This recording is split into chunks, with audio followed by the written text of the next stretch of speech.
আসসালামু আলাইকুম রহমতুল্লাহি ওবরাকাতুহ। আমরা বিভিন্ন দোকানের মধ্যে দেখে থাকি যে বিভিন্ন দোকানে পণ্যের উপরে লটারি দেওয়া হয়ে থাকে।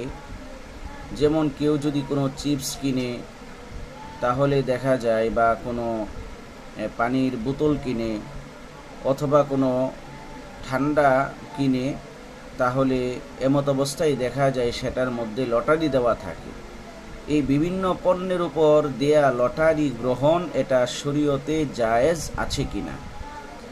এটার উত্তর হলো যে বর্তমানে পণ্যের উপর দেয়া প্রচলিত লটারি সরাসরি জুয়া না হলেও জুয়ার সাথে তার সাদৃশ্য বিদ্যমান।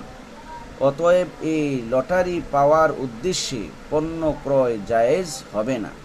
কেউ এই জাতীয় লটারিতে কিছু পেয়ে থাকলে তা সওয়াবের নিয়ত না করে গরিব মিসকিনদের মধ্যে বন্টন করে দিতে হবে।